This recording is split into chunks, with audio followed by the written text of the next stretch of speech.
Well, today we continue our series in the book of Isaiah, and in some ways, the sermon that I'm preaching today is a continuation of the sermon that I preached last Sunday.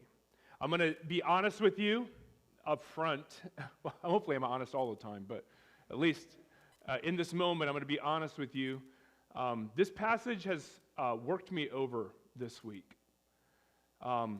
I have felt a little bit crushed, and I feel as though I am inadequate to preach this text. It is, if we were to read it as the original hearers, I imagine those who care about God and His truth and His glory, they too would have been crushed and worked over. And I pray that as God's faithful people, as we gather today to desire to hear from God, to hear from His Word, to put ourselves in submission to His Word and allow His Spirit to work in us, I pray that God would work us over in the most beautiful way today. I've not preached a sermon, a text like this in a very long time. I grew up in churches that you received merit when you preached the hell, fire, and brimstone sermons. I don't think I'm going to get close to hell, fire, and brimstone, but I will dare say that we ought to feel from this text today the heat, not of God's wrath and His condemnation, but of His judgment toward people who have not followed Him and glorified Him as they ought.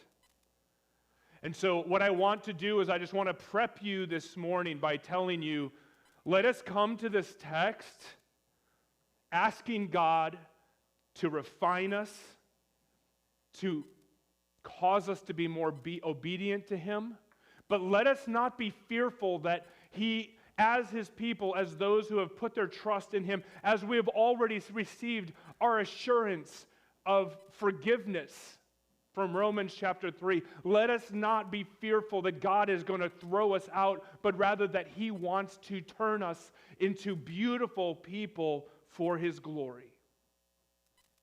And so if you feel a little crushed or overwhelmed, and I pray that God uses that to help you be more holy towards Him. So we're going to look at our text today, Isaiah chapter 5, and we're going to begin reading in verse 8. If you remember last week,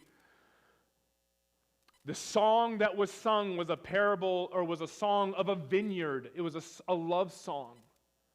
The vineyard God had set up, and He Himself had made everything good. Everything that He did was exactly as it ought to be in order for there to be success achieved in growing grapes and in pressing out wine.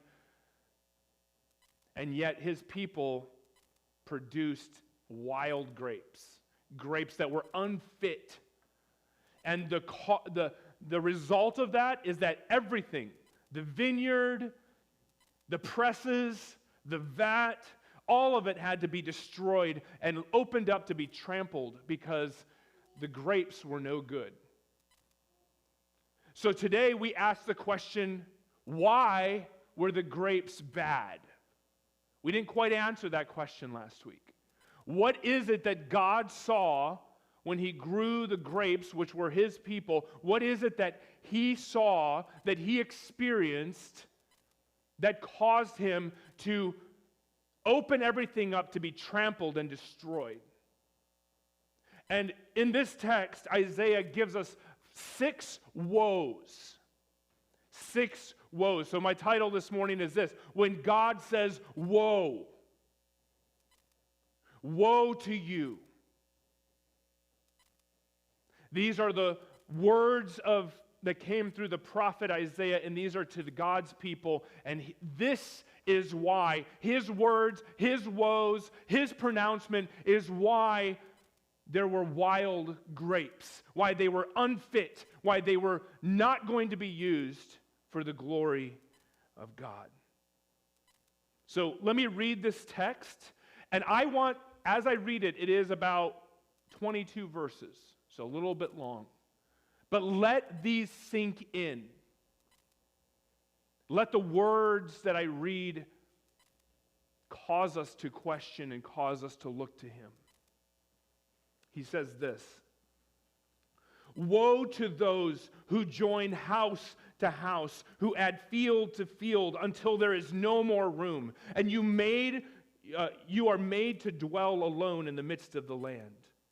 The Lord of hosts has sworn in my hearing, surely many houses shall be desolate, large and beautiful houses without inhabitant.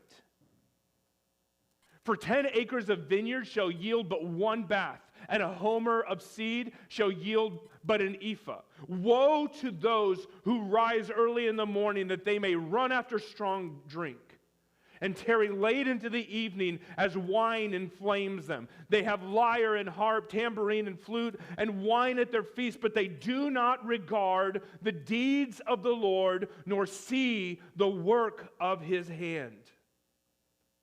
Therefore, my people, go into exile for lack of knowledge. Their honored men go hungry, and their multitude is parched with thirst. Therefore, Sheol has enlarged its appetite and opened its mouth beyond measure, and the nobility of Jerusalem and her multitude will go down, her revelers and he who exalts in her.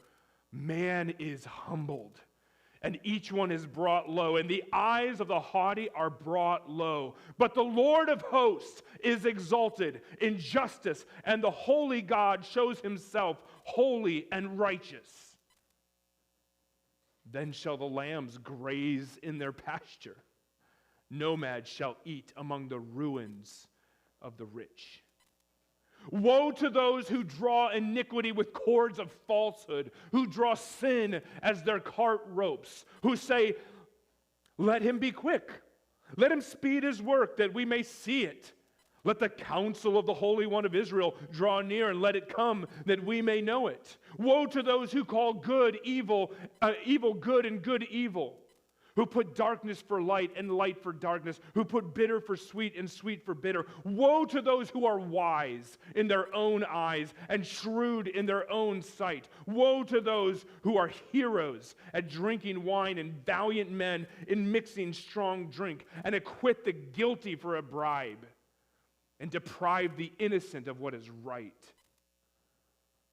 Therefore, as the tongue of fire devours the stubble and the dry grass sinks down in the flame, so their root will be as rottenness, and their blossom go up like dust. For they have rejected the law of the Lord of hosts, and have despised the word of the Holy One of Israel. Therefore, the anger of the Lord was kindled against his people, and he stretched out his hand against them and struck them. And the mountains quaked, and their corpses were refuse in the midst of the streets. For all his anger has not turned away, and his hand is stretched out still.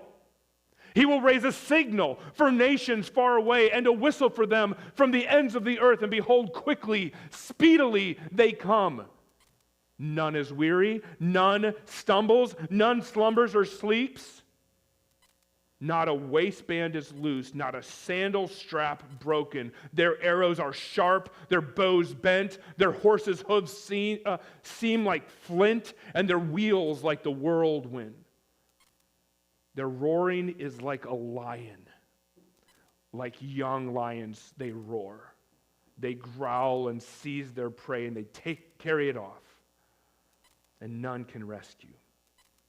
They will growl over it on that day, like the growling of the sea. And if one looks to the land, behold, darkness and distress, and the light is darkened by its clouds. This is the word of the Lord.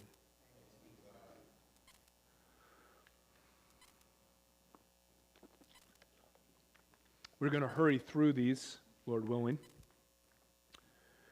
There are two categories, two sections in this text. The first category has two woes, and then there's a therefore, or there's two responses, two therefores that follow the first two woes. And then there's a second category of woes. There's four woes, and then a response of therefores. And so we're going to look at these two categories and the woes that are contained in them, and then see the result. So the first woe, or the first category, I've called it the consuming heart. God's judgment against his self-indulgence, against the self-indulgence and covetousness of his people. So woe number one, I call it covetous possession. What's the sin that God is calling out here? The sin is accumulating land and houses to enlarge personal luxury while neglecting God's purpose for stewardship and neighbor love. You see, in the law, in the first 5 books of the Bible, when God is articulating the way it is that his people ought to live, he gave them right to a land. As a matter of fact, one of the covenant promises was a land. And in that land, he articulates, as part of the Bible where you're reading your reading of the through the year, you're going to read the Bible through the year, and you get to this part, it's like he's just going on and on about who gets what land and who gets what, and you're getting bored, and you're like, I don't know if I can make it through it. It's that part. He tells them, this is the land, and this is how it's going to be allotted, and this is who gets who, and this is why. And he tells them, yes, you can get land, and he tells them all the parameters for how they are to get to receive and acquire the land that each person gets. And there are reasons for it. He states reasons that there are certain margins and there are certain ways that they are to oversee their property. For one of the purposes is for the poor.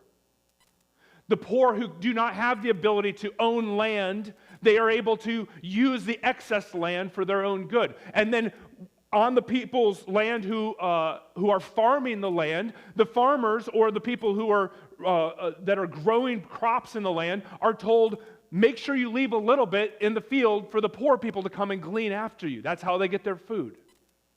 But what we see here is he says, woe to these people who have actually taken their land and they've actually grown their land as far as they can reach, and they have not planted fields and crops. What have they done? They've built houses. They built a house, and they built an addition to the house, and in addition to that, to all of a sudden they have this massive dwelling on this piece of land that they have that has stretched out to the very, very margins. They're not farming this land, but they're looking for a place to live in luxury. And so what we see here is that instead of caring for the poor and caring for God's commands when it comes to the land and how they are to use it, they instead are thinking more of themselves and how it is that they can live in more comfort and luxury. Their identity as landholders were supposed to be tied to the covenant blessings. And so to misuse the land for self-advancement is to defy God's covenant design. God wants his people, as he did from the very beginning. He gave Adam and Eve a garden to tend and to grow. And yet these people have said, I'm not going to grow, I'm going to build houses. I'm going to expand my space. And you know what happens? The passage says that the Lord of hosts has sworn in his hearing, surely many houses will be desolate, large and beautiful houses. He says, verse 8, and you are made to dwell alone in the midst of the land. What happens? Their houses are so big that they don't even have space for neighbors or for the community around them. They live alone in this place. And their crops, they don't have as much of a field, but God in his judgment toward them is going to cause their land to not produce the way that it should. And so he tells them that what's going to happen is you're going to lose all of this. your houses, your lands are going to be desolate. So what does this mean for us? For us, I think it means that we ought to guard our heart from greed that builds bigger barns but leaves no room for God or neighbor. Now, some of you might say, I rent my house, I don't own my house, I don't have land, I don't have barns. But what do you have? What is it that you have been given by God? What is it that He has entrusted you to steward that you are trying to seize up every part of it so that you can live in luxury, so that you can live in comfort? And instead of looking to the poor and caring for the poor and trying to give to the poor and serve them, you're gaining more for yourself. You're accumulating more for yourself. That's not how we ought to live. That's not how we ought to be. I hate getting into politics, and I'm not a politics person. There's no perfect politic out there for us. But what I will say is that there is a downside to capitalism. There is a downside for trying to achieve as much as I can accomplish. That's not how we are to live in this world. We are to live in such a way that, the way that Paul says it, those who are stealing, stop stealing, but instead work. Why? Not so that you can get it for yourself, so you can say, I earned it. What's he says? He says, those who are stealing, stop stealing, but instead work so that you may give to those who are in need. That is how the gospel transforms us. Not into takers and not into thieves, but into people who are working so that we have blessing to give to people who are in need. That is what God desires from us. So let us not consume what is in our power for ourselves. Let us receive the gift of God to us so that we can share with those who have need. When we live as if this world exists to enlarge our comfort, God reminds us that we are tenants, not owners. When we live for our comforts, God will take those things away. And this is the punishment that's going to happen. We'll look for it in a minute. But He takes it away from them because they have lived like it is their own. And we will see this, that this is the judgment that's in store for them. The second woe that we see in this passage is this. I call it drunken pleasure. Drunken pleasure. These people rise up early in the morning. They stay up late in pursuing pleasure, drowning awareness of God in entertainment and intoxication. They have forgotten who God is. Why? Because they're just consumed with partying, with just drinking and partying and bringing in the band and firing up. Now, music is a gift from God. Matter of fact, all things are gifts from God for us to be enjoyed. But they are not something that we ought to be giving ourselves over to. Not allowing our lives to be consumed by it and consuming these things. Their passion is for wine. Why? They get up in the morning, that's what they're thinking about. All day, that's what they're pursuing. At night, they're staying up late, and that's what they're doing. It's a passion that they can't get past. They are just consuming alcohol and strong drink and a debauched life. Now, I dare say, unless I just don't know you all, and I know most everyone in here, but I maybe not know you well, I don't know that anybody here has a significant issue with this. If you do, I think that this text is very helpful to understanding God's desire for you. But let me ask you, why do you get up early in the morning? Some of you might say, I don't. Me and the snooze alarm have a complicated relationship. But what drives you to get up in the morning? Or what is it that obsesses your mind late at night when you can't sleep? What is it that you always find yourself pursuing and chasing after? You're preoccupied it or even obsessed with it. What is that?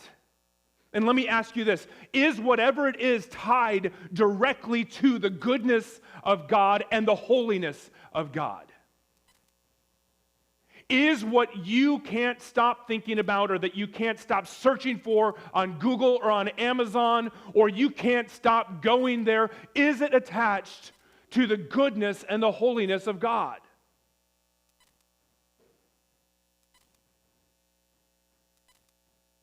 Because we become intoxicated with our own drugs, with our own pleasures, with our own delights. We become intoxicated with those.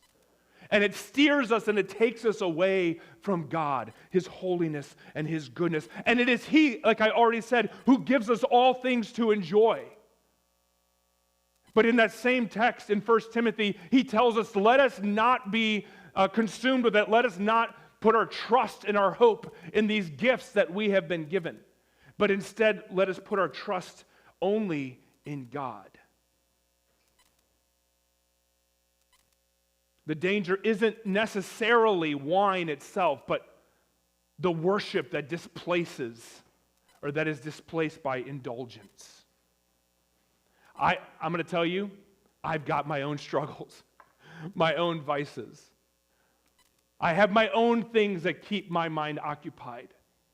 And I find myself empty and longing for something that satisfies. And I realize I spent an hour doing whatever, scrolling, playing, and I haven't thought one bit of God or thanked Him for what He has given to me. I haven't pursued what He has given to us.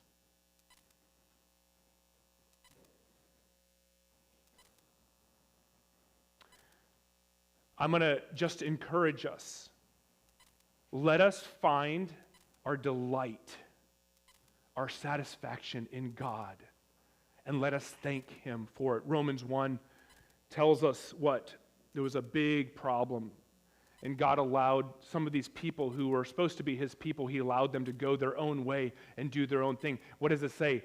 Although they acknowledged Him to be God, they did not honor Him as God, nor were they thankful.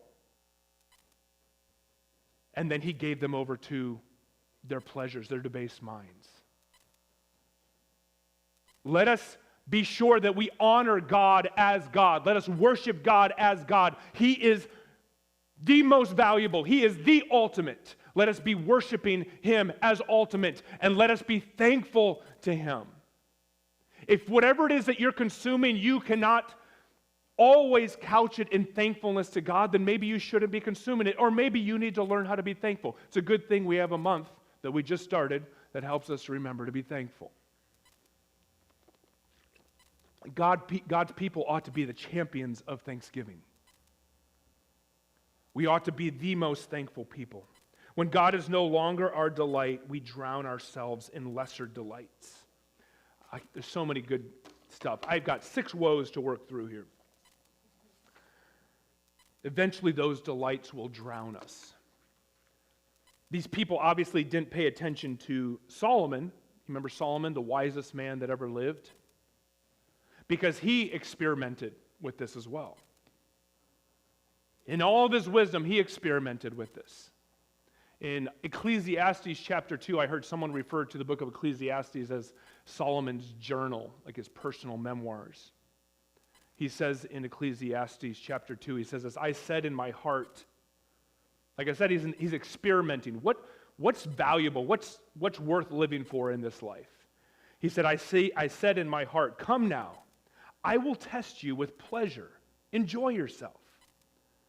But behold, this also was vanity. I said, of laughter, it is mad, and of pleasure, what use is it? I searched with my heart how to cheer my body with wine, my heart still guiding me with wisdom, and how to lay hold on folly, that I might see what is good for the children of men to do under heaven during the few days of their life. I made great works. I built houses and planted vineyards for myself. I made myself gardens and parks, and I planted in them all sorts of fruit trees. I made for myself pools, and from which to water the forest of growing trees. I bought male and female slaves.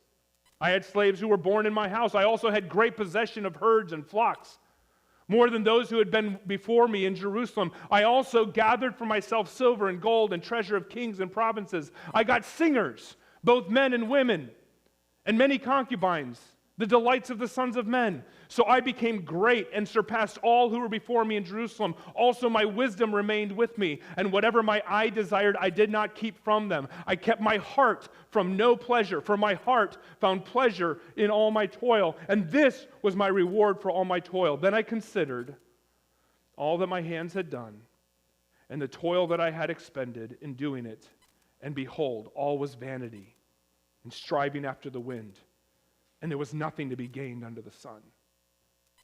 Solomon, the wisest man that ever lived, gave himself over to accomplishing and achieving and accumulating all that he could have. And he found that it was empty. This is why we enter into the pleasure of God. We enter into thanksgiving. In verse 13, therefore, what's going to happen to them? They are going to be exiled. The houses that they build, they're going to be taken from them, and they're going to be carried off into exile. They've built a place for themselves, for their luxury, for their own things, and what happens? Therefore, my people will go into exile for lack of knowledge. Their honored men will go hungry, and their multitude is parched with thirst. Not only will they not have what they live in and desire, but they will also starve because they have been carried away from the things that they have built for themselves. They have had abundance of goodness that they have accumulated, and they will be taken from that and given just enough to live on, and they will starve. The second thing that we find in the response is, therefore, verse 14, Sheol has enlarged its appetite and opened its mouth beyond measure. The nobility of Jerusalem and her multitude will go down. Her revelers will, and he who exalts her. Here they have an appetite. They devour. They consume land, buildings, alcohol, entertainment. They consume all of this. And what's the response? Death. Sheol is going to devour them. In the Old Testament, exile is a picture of death, being pulled away from the life that they were promised. And here he is saying, death, because of what you have consumed, is going to consume you. This is the result of our consumption over these things. So let us examine our hearts. Let's examine our hearts lest in filling our life with gain, we lose our soul. Jesus said that. What does it profit a person if he gains the whole world and loses his own soul? In verse 16, and this is a very important verse in this whole text. Verse 16, but the Lord of hosts is exalted in justice, and the holy God shows himself holy in righteousness. These first two woes expose a single disease with two symptoms, greed and indulgence. Both arise from the heart and seek fullness apart from God, and their end is the same: emptiness, exile, and death. The second category that we see here with the remaining woes is what I call the corrupted heart. God's judgment on a people whose hearts are enslaved to sin, proud in self-wisdom, and perverted in justice. Look at verse 18. This is our third woe. What is the woe? It's sin without shame. Sin without shame. Well, what is happening here? These people drag their sins behind them with cords of falsehood, and they mock God's judgment, daring him to act. They're walking around like mules or like oxen pulling a cart, but it's instead of an animal, it's them. And the cart that they're pulling is sin and falsehood. And they're looking at God, look at verse 19, and they say to God as though they're taunting him. They're taunting God. I know what your judgments say. I know what you do to sin and falsehood that I'm pulling here right behind me. What do they say? Let him be quick. Let him speed his work that we may see it. Let the counsel of the Holy One of Israel draw near, and let it come that we may know it. They look at God and say, God, I've been doing this for a long time. I've been doing a lot of the things that you told me not to do. I haven't seen it. I'm actually fairly successful. I'm pleased with what I've accomplished. So, if you're real, why don't you do something about it? And God's he's about to. He's about to lay down the hammer, lay down the boom, the foot, whatever it is. He's going to let it drop. We draw sin around, falsehood around, and we just think we've done it so far, we've been successful so far without God, without obeying his laws. And yet, he hasn't done anything about it. The biting irony is that they mistake divine patience for divine indifference. They think God is not sure, do I want to do this to my people? But he is just being patient. Because God is a God who is patient. He is long-suffering. And yet, people mistake that for God doesn't really know what he thinks. He's not really willing to do what needs to be done. This is practical atheism. They believe in God's name, but not in his nature.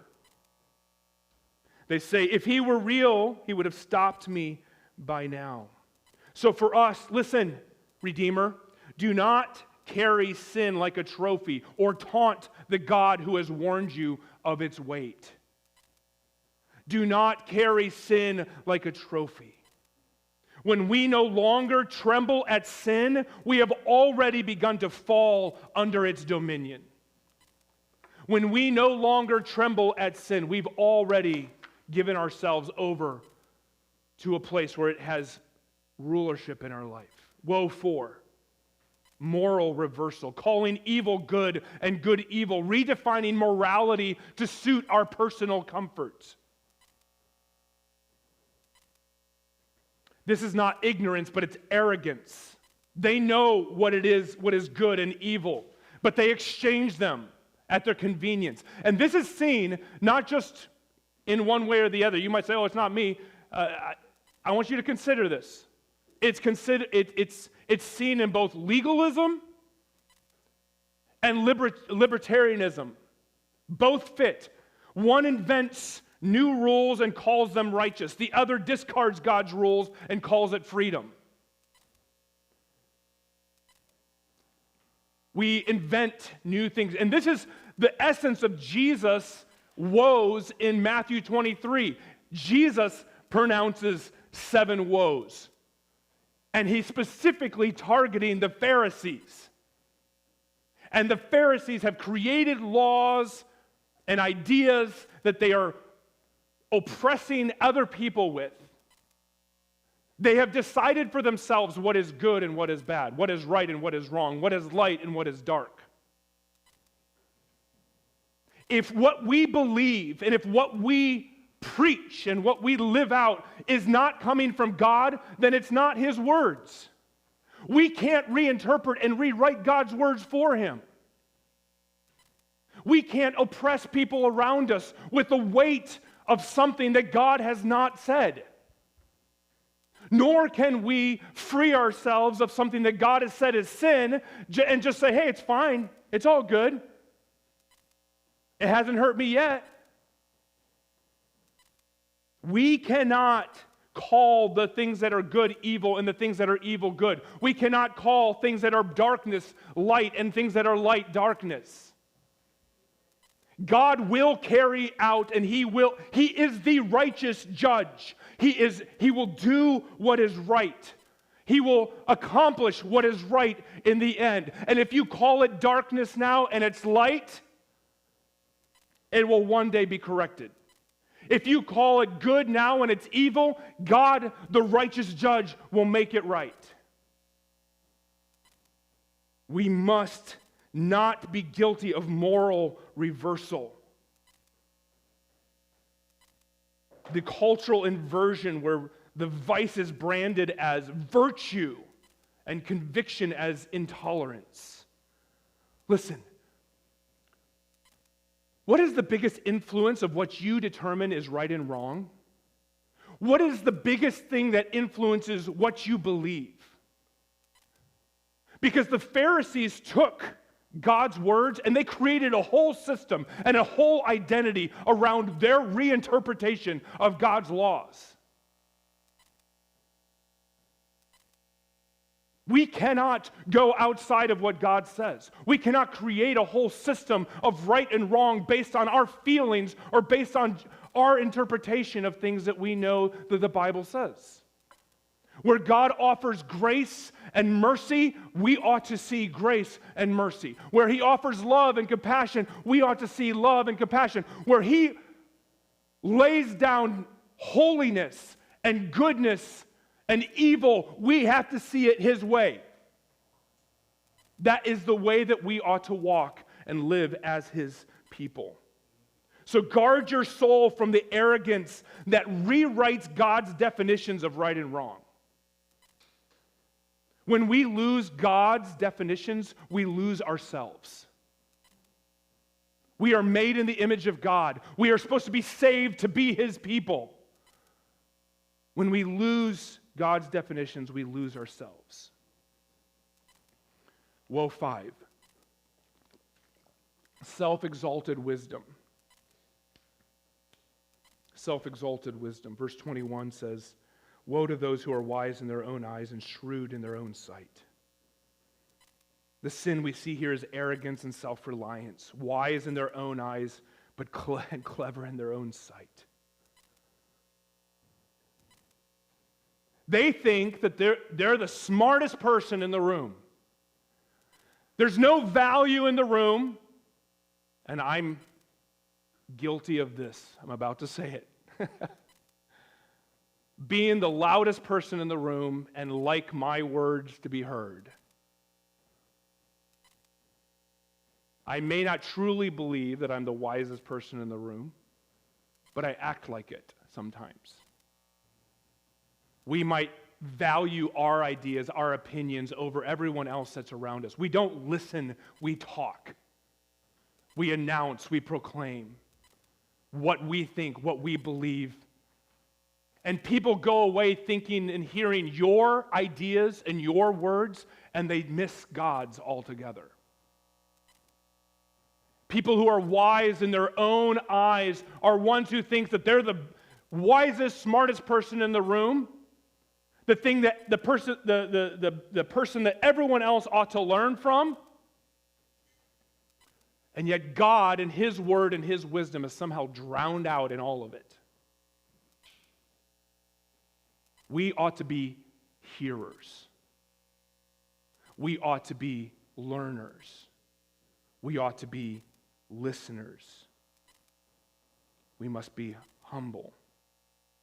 Do not measure wisdom by cleverness. True wisdom begins with the fear of the Lord. And Proverbs 3 says, trust in the Lord with all your heart and lean not on your own understanding. In all your ways acknowledge Him and He will direct your paths. Be not wise in your own eyes. Fear the Lord and turn away from evil. We must submit ourselves to His wisdom. We must lean on Him, trust Him, and nothing else. This is what happened in the garden. The snake told Adam and Eve, if you eat this, you'll be wise like God. It's the age-old temptation. Intellectual pride blinds us to moral truth. It's the fall of the theologian, the philosopher, and skeptics alike. Every time we enthrone our reasoning above revelation, we enact the fall. We step into the fall. Finally, the final woe. Corrupted strength. The once mighty have become drunken and unjust. They pervert judgment for bribes, and they let the guilty go free. When I read this passage, it made me think, and I don't know, I've never really been an Avengers fan, like Marvel fan, a whole lot until recently. My son really enjoys it. But if you've watched any of the Avengers, maybe you've seen one of the best ones they put out, Avengers Endgame. And one of my favorite characters of the Avengers is Thor, right? The god of thunder. And you see him fight in battles, and he is just magnificent. But in Avengers Endgame, where do they find him? In the new Asgard, and here's Chris Hemsworth playing Thor, and he is fat. He is fat, and he's drunk all the time. He was a hero. He was a mighty hero defeating these cosmic enemies, but now what is he? He is a hero. What does our text say? He is a hero. Verse 22, woe to those who are heroes at drinking wine. At one point in time, they were fighting the fight for the good things and the right things, and now you are just fighting the fight of indulgence. And you're not fighting against it, it's filling you. These guys are heroes, and no doubt the people hearing this had people in their mind. I don't know if you remember when David killed Goliath, the people in Jerusalem saying, Saul has killed his thousands and David has killed his 10,000s. There were the mighty men of David, who one of those men would just kill 800 in one battle. 800 people in one battle. I mean, they had their heroes. But imagine David or any one of them becoming drunk, and they just become a hero at drinking. This is corrupted strength. We ought to beware of intoxication of power. It blinds the strong and betrays the innocent. The degradation is total. Moral decay masks as strength. This woe completes the moral circle. Greed, indulgence, arrogance, and injustice all intertwined.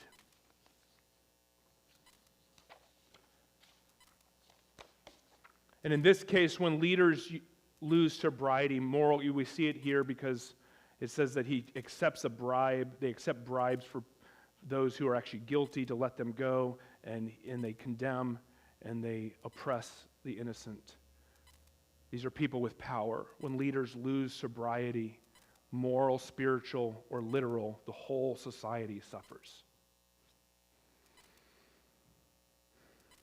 Therefore, verse 24 begins our final therefores. There's two big things that are going to happen here.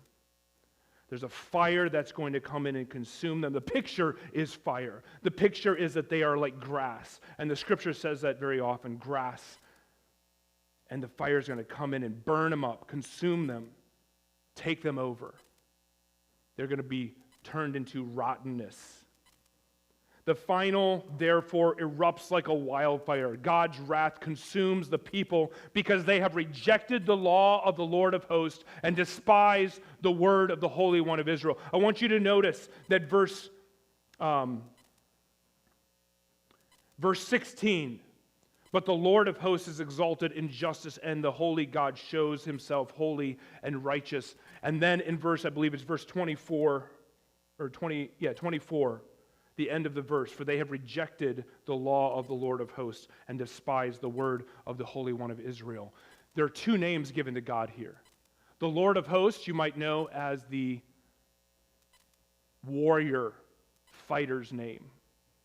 The captain of the Lord's armies. But then you also look at the holy God of Israel, who is by his covenant, connected himself with them.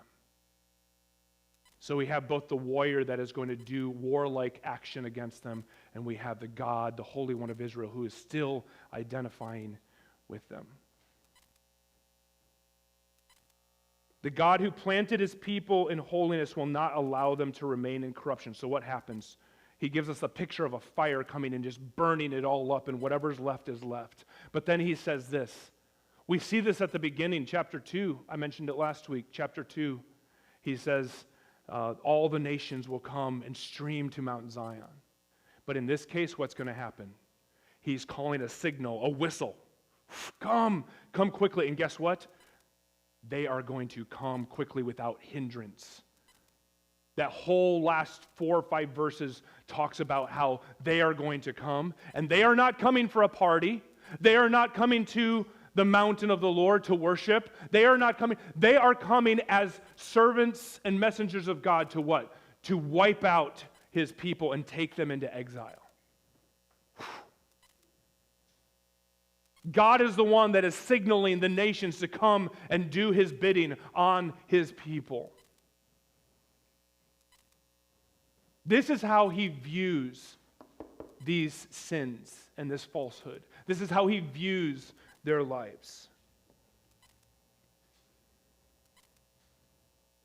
This second cluster of woes reveals the moral collapse of a self-satisfied people. They no longer tremble at sin.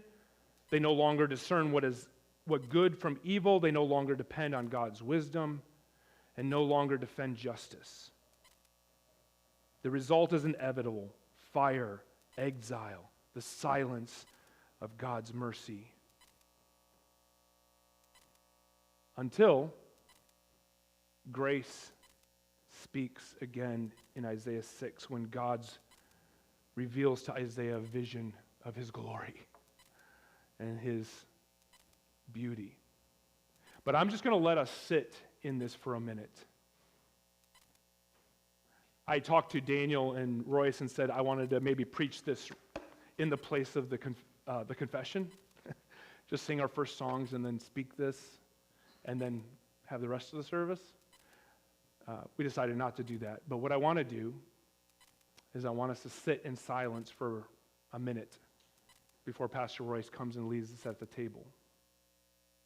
Has God worked in your heart today? How has he revealed the true nature of your heart in a way? Listen, he doesn't want to crush you and destroy you. He wants to show his love and his goodness to you. Let us not refuse it. Let's take a moment of silence before we have our table.